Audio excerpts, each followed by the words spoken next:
喂，仔啊，冇媽，啱啱諗住打電話俾你睇下你係咪即係按 schedule 啫嘛嚇。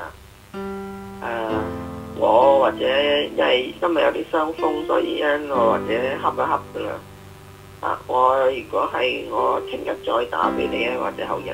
OK， 你後日走啊嘛係嘛？I've lived in North America for 20 years and Hong Kong for 16 because I was born and bred there. When I was 15, I immigrated with my family to Montreal in Canada. At 18, I went to Berkeley for college and then went to film school at UCLA and have lived in LA for over 13 years. I've often thought about the possibility of moving back to Hong Kong because I still feel emotionally attached to the city, the people, and the culture. And this feeling is the beginning of my film. I feel like I need to find out whether or not I'll be happy living back there, both as a person and as a filmmaker. And if I decide to move, it should be now, when I can still start a career over there.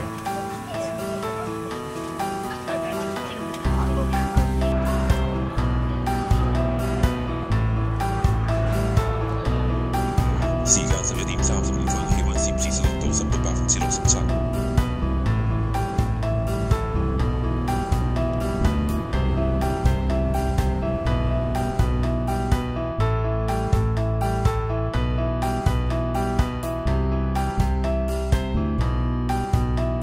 好啊！我翻咗嚟上我又拍緊啲 personal documentary 嗰啲咁古怪嘢，係咯。有機會揾你做個訪問啊？我幾時都可以。呢幾日你有冇時間呢？ My goal is to interview my friends and family and ask them why they're in Hong Kong and why they chose to be here rather than elsewhere. Maybe that will help me figure out whether or not I want to come back. But before I have even a chance to see anyone, there are these huge protests happening at the World Trade Conference. Against my mom's wishes, I gotta check it out.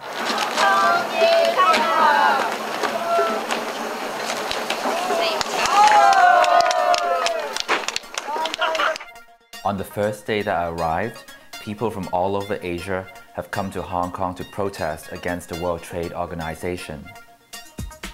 It was a powerful experience going to these protests because Hong Kong people were not as political when I was a kid.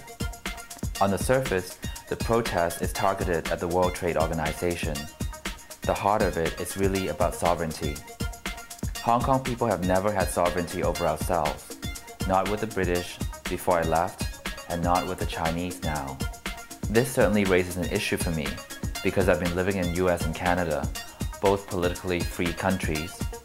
Do I want to live again in a place where I'll only have a limited political freedom? How would that affect me as a filmmaker? Of course, the largest mobilization has always been those connected to universal suffrage. That is the number one concern of Hong Kong people. And the only way out for us is to fight WTO and put a stop to WTO. It's moving to see that Hong Kong people are starting to have a political voice. But being the devil's advocate, I asked Elizabeth if Hong Kong has never had sovereignty before, why now? Actually, we started to demand for universal suffrage in the early 80s. After the protest, I went to a surreal photo shoot with my friend Kam Kwok Leung. 有個朋友唔知你哋識唔識佢名叫黃家偉啦，咁佢話想我有一個即係有啲片佢有用咧，第時唔好理佢點樣有用啦。就係話好似一個落難皇帝咁樣，即係之前就有佢好威風嘅一啲時候好開心嘅，咁跟住咧就另一個情景咧就係佢後來放逐咗佢哋度，受苦受難咁冇所謂嘅，即係我哋平時一班朋友都係咁，我哋做嗰啲嘢唔係話一定要講求話點樣一定要好有用，可能係個過程最開心，過程係最開心嘅其實。我係嗰啲70年代嗰啲喺香港啲細佬哥咧，係嗰陣時候好中意諗話可唔可以讀完中學就去澳洲啊或者美國升學嘅。咁嗰陣時就係我記得係因為屋企要移民，我唔肯去，我話我想喺香港做幾年嘢咁，點知嗰陣時就啱啱先有個新嘅Free TV 成立咗，好新啦嗰陣時一個 media， 咁佢哋就開始搞啲叫做藝員嘅訓練班，咁我就喺嗰陣時候就去考，咁考嘅時候俾我考到，咁我就同屋企講話，我唔想去讀大學住，俾我喺香港做幾年嘢啦咁。咁嗰陣時其實係一個藉口嚟嘅，唔係真係話自己已經好細個已經好中意做呢一樣嘢咁。但係自從嗰一次做過之後，喺70年做咗，結果我入咗呢個 media 嘅行業就35年冇走過。唔該曬你哋啊！咁啊呢隻係大隻啲嘅，呢個大隻啲，但係佢係灰色。哦，係喎，好灰啊！係啊。咁啊呢隻應該係最好㗎啦。都乖啊！乖。I've seen Kam on TV since I was a kid in the 70s, so he's a bit of a legend for me. Unlike me, he refused to immigrate to the US with his family, stayed in Hong Kong and made quite a career for himself. He started off as an actor on TV, then became a filmmaker and a TV creator, and eventually the CEO of one of the big 3 radio stations in Hong Kong. After we met 7 years ago, he has become a friend and mentor. He has been encouraging me to develop myself as an artist, the way that I believe in. 我係一個幾好嘅樣板俾人哋睇，香港過去嘅70年代、80年代對 media 嗰啲從事傳媒人嘅一種，差唔多係一種隨住香港嘅發展而變化嘅人物啦。點解要咁樣講呢？就因為你睇到咧70年代嘅香港咧，嗰陣時所有嘅嘢都係比較好開拓期嘅，各行各業都有開拓期嘅。咁所以咧嗰陣時佢哋對待一個演藝界人士咧係俾好多機會佢。即係我就舉我第1年參加訓練班咧，我嘅第一個做出嚟嘅產品咧，竟然唔係做咗幕前演出喎。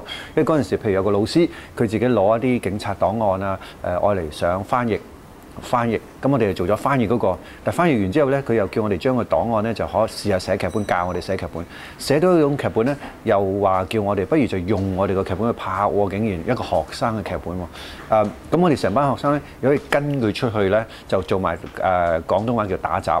即係又可以有車就揸車，帶晒好多戲服出去咧。有陣時係扮路人啦，有陣時扮警察啦，有陣時扮喺食飯嗰啲人啦咁。